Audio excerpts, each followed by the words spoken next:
Hello students, today we're going to start chapter How do organisms reproduce. Though we have already started this chapter and covered some of the topic of it and the introduction part. In introduction we have seen how the reproduction is carried out, why the reproduction is so essential life process. What is the importance of reproduction out of all the life process? It is not important for survival but this is very important for the survival and for the continuity of the species. This thing you are very clear with. Now, next topic which we were discussing, it is the variation. Variation means the changes. How you are different from your sister, from your brother, from your siblings. So, एक भी species में there are many breeds. Like in mango there are many varieties. Like dog there are many breeds. So एक species में भी इतनी सारी variety, even siblings में भी वेरिएशन पाई जाती है. इवन जो आइडेंटिकल ट्विंस होते हैं उनके भी फिंगरप्रिंट्स मैच नहीं करते हैं. This is called variation. Fine. जहां पे हमने देखा था कि वेरिएशन के रीजंस क्या क्या हो सकते हैं, किस कारण से वेरिएशन न्यू जनरेशन में आती है. आपने देखा था सेल डिवीजन से पहले डीएनए रेप्लिकेशन होगा या डीएनए की कॉपी बनेगी. It is a very fast process and during this process अगर बनने वाले डीएनए जिनमें की सारी जेनेटिक इंफॉर्मेशन है, अगर कोई भी एरर आ जाता है या कोई भी चेंज आ जाता है तो बनने वाले डीएनए विल बी टोटली और सबली डिफरेंट. मीन्स बहुत डिफरेंट भी हो सकते हैं और कम डिफरेंट भी हो सकते हैं. It means they are not as identical as their parental DNA. Variation आ गई. सो पेरेंटल डीएनए से जो नया डीएनए बना, it is not as identical as parent. So this new variant will lead into a new variety. Understood. And sexual reproduction में क्या होता है, दो डिफरेंट गैमीट फ्यूज करते हैं. One from maternal, one from paternal. So one maternal gamete, one paternal gamete, they both the gametes fuse together. Okay. तो in sexual reproduction two different gametes fused, and आपको पता है दो different gametes means two different trait, two different DNA getting fused. So this is how the progeny of sexual reproduction is so different from their parents. And then two different DNA gets combined in this fusion of the gametes in the zygote. तो इस तरीके से variation होने के बहुत सारे reason है जिसके थ्रू वेरिएशन आती है. बच्चों, अब why variation is so important. Variation के आने से किसी भी ऑर्गेनिज्म को क्या फायदा होगा. So it is given here clearly in this paragraph. Okay.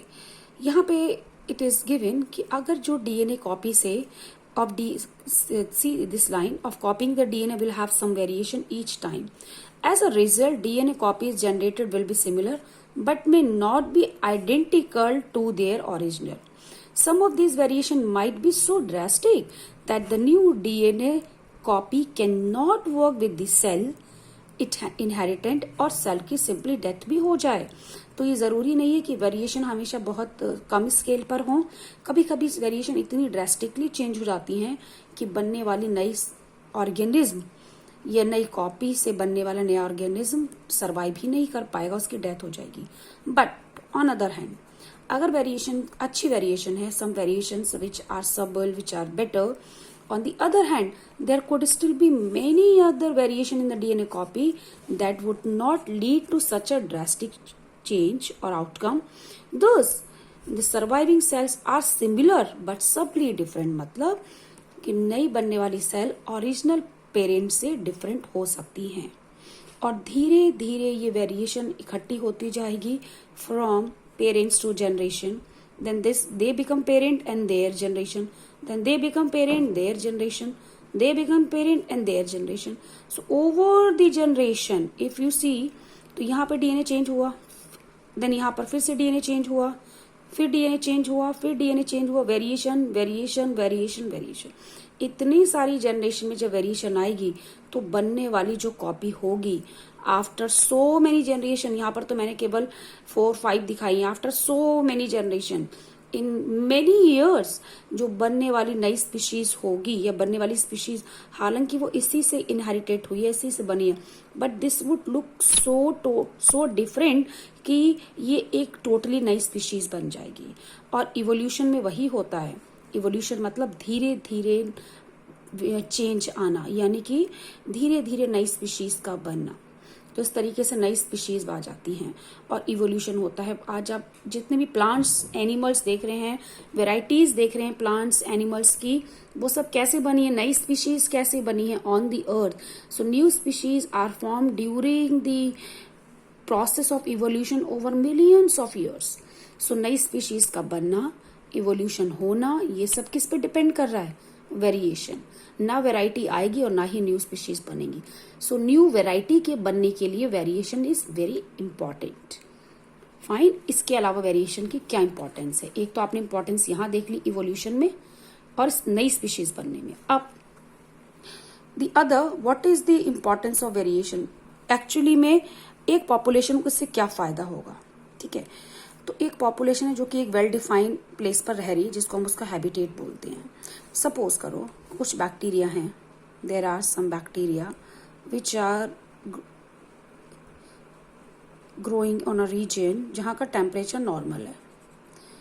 अचानक, और ये इस बैक्टीरिया की बहुत सारी प्रोजेनी है, अचानक ये सभी इस ठंडे टेम्परेचर या नॉर्मल टेम्परेचर पर रह रही हैं, अचानक इसके टेम्परेचर में चेंज आता है इस एनवायरनमेंट में, और उस नए टेम्परेचर को ये बैक्टीरिया सहन नहीं कर पाए, अचानक हुए चेंज को, और ये सब डाई हो गए। बट आप यहाँ पे एक चीज़ ये भी देखिए, ये जितनी बैक्टीरिया की प्रोजेनी है क्या वो आइडेंटिकल होंगी, नहीं, वो वेरिएंट होंगी, उन सब में वेरिएशन पाया जाएगा।